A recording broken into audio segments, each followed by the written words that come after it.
មានបងអូនខ្លះក៏ឆ្ងល់ថាពួកខ្ញុំពេលទៅគេងនៅប្រទេសផ្សេងអញ្ចឹងណាទៅគេងនៅណា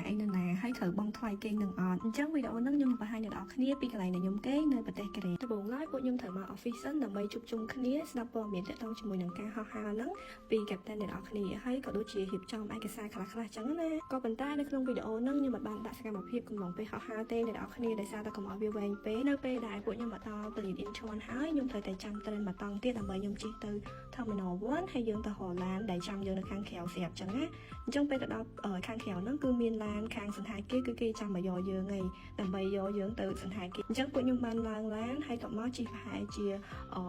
5ទៅ10នាទីពួកយើងក៏មកដល់សន្តាគារហើយយើង check in យើងញ៉ាំ breakfast តែម្ដងដោយសារតែពេលយើងទៅដល់ហ្នឹងគឺពេលព្រឹកហើយពួកខ្ញុំមកដល់ហ្នឹងប្រហែលជាម៉ោង9អ្នកនរគ្នាហើយនៅមានមនុស្សគាត់នៅញ៉ាំ breakfast ច្រើនណាស់ដោយសារតែម៉ោង10គឺគេបត់តែអញ្ចឹងពួកគាត់ចុះមកញ៉ាំមកហើយចំពោះមុខម្ហូបដែលគេដាក់ឲ្យយើងវិញអ្នកនរគ្នាគឺមានច្រើនជម្រើសមែនតើមិនថាម្ហូបលក្ខណៈបែបកូរ៉េឬក៏អ្នកនរគ្នាចង់ញ៉ាំបែបអឺរ៉ុបក៏គេមានដែរហើយក៏គេតម្រូវអ្នកដែលចូលចិត្តបន្លែចូលចិត្តអីចឹងណាបាយអីចឹងគឺគេដាក់ឲ្យទាំងអស់ពេលមានច្រើនមុខចឹងពេកទៅអ្នកនរគ្នាពួកខ្ញុំមកញ៉ាំដដែលក៏ប៉ុន្តែអាពេលផឹកដំបងដែលចុះពីហោះហ្នឹងអ្នកនរគ្នាគឺឆ្ងាញ់ហ្មងដោយសារតែយើងចុះមកពីហត់ហើយអានេះ favorite ខ្ញុំអ្នកនរគ្នាខ្ញុំចូលចិត្តញ៉ាំនំប៉័ងហ្នឹងមែនតើទៅលើកណាក៏ញ៉ាំនំប៉័ងហ្នឹងដែរអ្នកនរគ្នាខ្ញុំយកមកអាំងវិញអញ្ចឹងណាពេលដែលយើងអាំងទៅគឺវាស្រួយខៀមឆ្ងាញ់អញ្ចឹងណាហើយខ្ញុំដាក់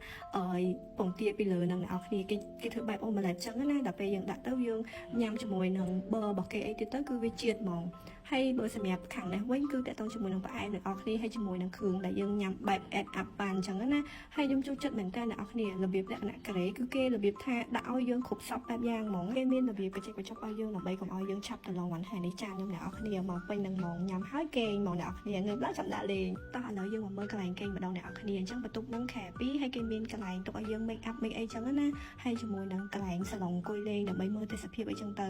អញ្ចឹងទេសភាពថ្ងៃហ្នឹងដូចវារៀងអត់សូវស្អាតដោយសារតែវាភ្លៀងអ្នកនរគ្នាខ្ញុំមកដល់ថ្ងៃនេះគឺវារៀងនៅសល់ភ្លៀងណាហើយបើនិយាយពីរឿង snow វិញគឺគេ snow ដំបងហើយប៉ុន្តែថ្ងៃហ្នឹងគេអត់ទាន់ snow ទៀតអញ្ចឹងណាហើយបើខាងនេះវិញរបៀបបន្ទប់ទឹកអ្នកនរគ្នាបន្ទប់ទឹករបស់គេមាន accessory ឲ្យយើងច្រើនមានសាប៊ូមានអីចឹងណាឲ្យយើងមកសប់ហើយខ្ញុំនេះឃើញកញ្ចក់អត់បានទេអ្នកនរគ្នាកាច់រៀងហ្នឹងហើយអញ្ចឹងវីដេអូហ្នឹងខ្ញុំមានតែប៉ុណ្្នឹងទេចាំតាមដានវីដេអូក្រោយៗទៀតដោយសារតែខ្ញុំនឹងចេញវីដេអូទាក់ទងជាមួយនឹងការដែលខ្ញុំទៅដើរលេងកូរ៉េហ្នឹងច្រើនទៀតអញ្ចឹង complete follow for more